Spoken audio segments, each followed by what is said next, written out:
That is if you see எந்தெந்த மாநிலத்தில் அவங்க வந்து மற்ற கட்சிகளோட அலைன்ஸ் போட்டாங்களோ அந்த கட்சிகள் எல்லாத்தையும் ஒரு வழிக்கு கொண்டு வந்துட்டாங்க. ஓகே, இது பிஜேபியோட புத்தி. And I know lot of BJP leaders. இப்போ நாங்கள் பேசும்போது அவங்க தான் சொல்லுவாங்க, நாங்கள் இந்த கட்சியை க்ளோஸ் பண்ணிடுவோம், இல்லாட்டி இன்னும் ஒன்றுமில்லை. இந்த கரூர் நிகழ்ச்சி, இந்த நிகழ்வு நடக்கிறதுக்கு ஒரு ஃபார் எக்ஸாம்பிள் இப்போ திஸ் ஹேப்பன்ட் இன் செப்டம்பர் இல்லையா, ஆகஸ்டில் வந்து ஆர் ஜூலையில் அமித்ஷா வாஸ் ஹியர், அவங்க ஆளுங்க இங்கே இருந்துச்சு, they are trying to two.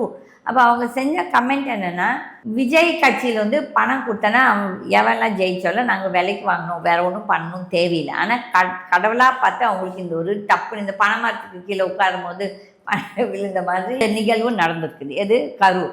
So அதில் இவன் இப்போ அங்கே கைதி ஆகிட்டான். யார்? விஜய்.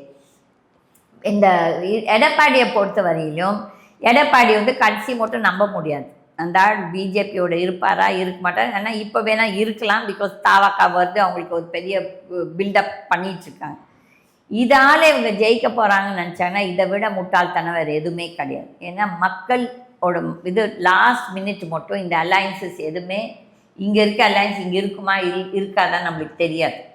இப்போ டிஎம்கேவோட இப்போ ஒரு சில ஊடகங்கள், திராவிட ஊடகங்கள்லாம் it's a done deal. Like எப்படி 2024 ஜான்வரியில் ராமர் கோவில் திறந்த உடனே எல்லாம் மெயின் ஸ்ட்ரீம் ஊடகங்கள் எல்லாம் என்ன சொன்னாங்க, it's a done deal, BJP 400 seat ஜெயிக்கும்னு சொன்ன கதை இங்கே திராவிட ஊடகங்கள் ஸ்டாலினுக்கும் டிஎம்கேக்கும் சொல்கிறாங்க.